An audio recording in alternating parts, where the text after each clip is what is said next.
Adventurers find the cursed artifact taken away by the corrupted king in Mini Rogue the Council, a standalone expansion of Mini Rogue. And today we'll show you a quick how to play or overview for Mini Rogue the Council. And hello everyone, it's Stella. And Tarrant here from Meeple University. Okay, let's get to the classroom. Mini Rogue the Council is the latest iteration of the light, dice-driven dungeon crawler Mini Rogue. It was designed and illustrated by Paolo Di Stefano and Gabriele Gendron and published by Nuts Publishing. The Council is a standalone expansion, playing 1 or 2 players, and when combined with the base game, it plays as many as 4 in the new 1 versus many Overlord configuration. The game plays in 30 to 45 minutes and is of light to medium complexity. Beginning its life in 2016 as a 9-card print and play, the first published version of Mini Rogue was released in 2020. Playing 1 or 2 players cooperatively, players control dungeon crawler characters exploring a 4-level dungeon. Through its system of room cards and die rolls, players would face monsters and traps, find items and treasure, level up their heroes, and face the bosses, trying to reach the deepest depths of the dungeon where they'll ultimately face King Og's remains. The straightforward dice rolling mechanism saw all combats and tests resolved with a roll of a set of d6s.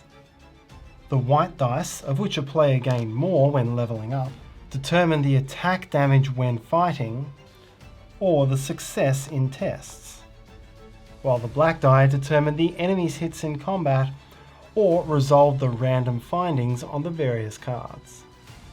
When afflicted with poison or curse, the player would roll those dice as part of the pool, with the negative outcomes on those dice adjusting the results on others. Now comes the new standalone expansion, Mini Rogue the Council. If all you want is more of the classic light dungeon crawl, then the Council delivers. This new box has enough components for a single player, allowing you to delve the dungeon solo, or combine with the base game for up to 3 players. You simply add the 1 and 2 player stats together to make the 3 player stats for elements like enemy health. The new decks of room cards and boss cards are enough to play an entire scenario on their own, or they can be combined with their base game decks to give you more variety. And more variety is what you'll find. New types of enemies such as Savage, who deal more damage on a roll of 5 or more.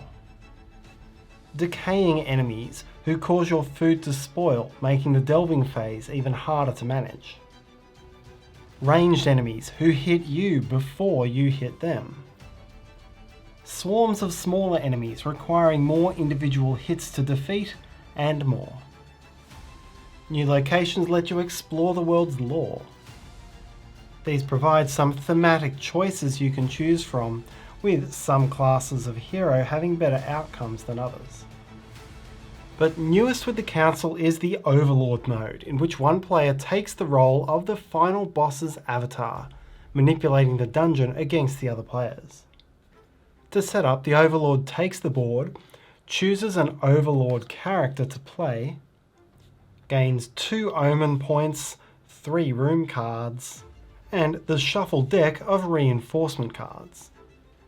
The Overlord can influence play in several ways. Once per area, the Overlord may look at one room and choose to swap it with one from hand, making the adventurer's path more difficult. The Overlord may spend omen points in order to resolve special powers, and these can impact rooms, combats, and more. 3 new omen points are gained in each delving phase, and another every time the dungeon die rolls a 1. And each time a power with this icon is used, the Overlord gains reinforcement points. Every 3rd such point grants the Overlord a new reinforcement, which could be slotted to the left of the board to gain a new passive power, above the board to disrupt the player's options in rooms, to the right to gain better combat stats for the final fight, or below for additional powers in that battle. The more reinforcements, the stronger the avatar is going to be when it comes to the final level. For their part, the adventurers do get to take an extra class card, slipping it underneath to give them some extra abilities, but otherwise the players delve the dungeon as they always have. If the Overlord's avatar is defeated in the final battle, the adventurers win. If not, the Overlord is victorious. Mini Rogue the Council continues Mini Rogue's place as an easy to play, fun to experience dungeon crawling game for solitaire or cooperative players who love the theme, but also simplicity in the system.